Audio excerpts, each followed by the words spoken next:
Ariel Helwani in Las Vegas next to Roy Big Country Nelson, who faces Frank Mir this Saturday night live on pay-per-view. Roy, good to see you. It's been a while. Last August was the last time we saw you, and a few things I want to touch on before we get to the fight. I'm surprised that you're even fighting and not, just pursuing a career in fortune-telling. Because after you called the Brock Lesnar pull out of UFC 131, I thought you might go that route. Notre Dame's MMA. I like to, be called ever since the Brock Lesnar thing came out. No, it's just one of those things that just kind of been in the sport a long time. You can just kind of see how things happen. Why'd you even think that would happen? Because you said this in January. It just when you kind of look at the stack of cards, how they're all folded up. You can just see that one piece that's kind of missing. It's like jiu-jitsu. It's like that missing key. You're not implying that this was all part of the plan, right? That they knew this was going to happen? I don't think Brock was supposed to get sick, but, hey, it is what it is. You just kind of saw it in the stars. Just the moons and the stars all aligned, and that's just what happened.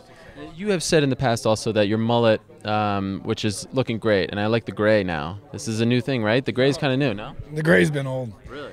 Yeah. Well, naturally. The mullet sort of, homage to pro wrestling, right? You were a pro wrestling fan back in the day. Last week, some sad news. Macho Man Randy Savage passed away. Any memories of Macho Man? Macho Man, that's like back with Hulk Hogan, the whole, Ultimate Warrior. It's a sad day in wrestling. Everyone has a Macho Man impersonation. Uh-oh. Speaking of which. It's like the mega powers colliding right here. I have to hire somebody to do it, right? If I do it myself, I won't get away with it. Do the crowbar to the knee. The Nancy Kerrigan. Nancy Kerrigan. Yes. Galooly.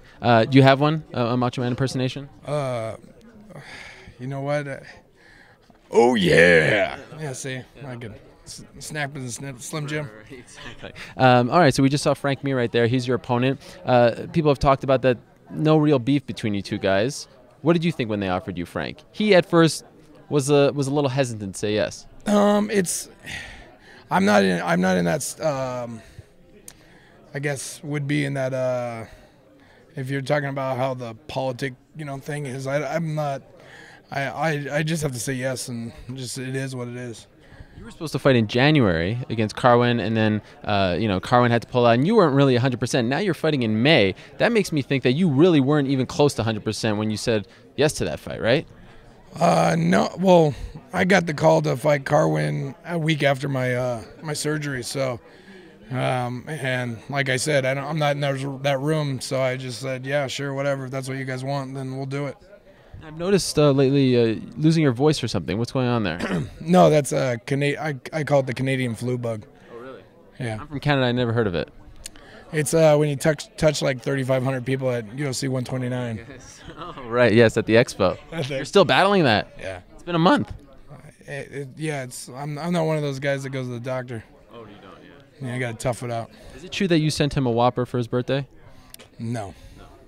That's just something you made up online. I didn't see it, but yeah. Right. Because you got to go to Burger King to get it fresh. I wouldn't send it to them. Yeah, they don't have a delivery service. That's true. In New York, they do. Do they? Yeah. Oh, that's kind of cool. Yeah. You competed in a grappling match against him several years ago. Anything you could learn from that experience? You beat him. I beat a lot of people in that tournament. So it's not special. Him specifically. I beat a lot of people in that tournament. So I beat a lot of people in a lot of tournaments. But you're only fighting him on Saturday, so that's what I'm trying to make the connection there, if there is one. There really isn't one. That happened like 8 or 11 years ago. I had a lot of punch in the face, so changes a lot of things. Right. A lot of dynamics. Last question. You teased us that you were going to show up at the Royal Rumble, but you never made it. What happened? I didn't get the phone call. Actually, I had some hires must bees, the higher bees, telling me that that it wouldn't be a good idea. But you wanted to pursue this, right? Of course. If I could do both, I'd do both in a heartbeat.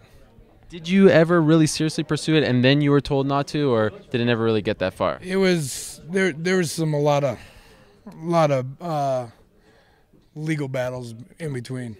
Maybe when your MMA career is over? I hope not. I hope do it while my MMA career is going. Right. I like to do both. You still watch it, right? Of course. Tough Enough is one of the best. It's better than Ultimate Fighter, I have to say. Why? Just this season. definitely this season. And then only number 10, season 10 was the only good one out of all the Ultimate Fighters. It's still real to you, right? Yeah, no, just the I think there's more drama, there's more connection with the with the characters. I think that's what you get with the Tough Enough. Right.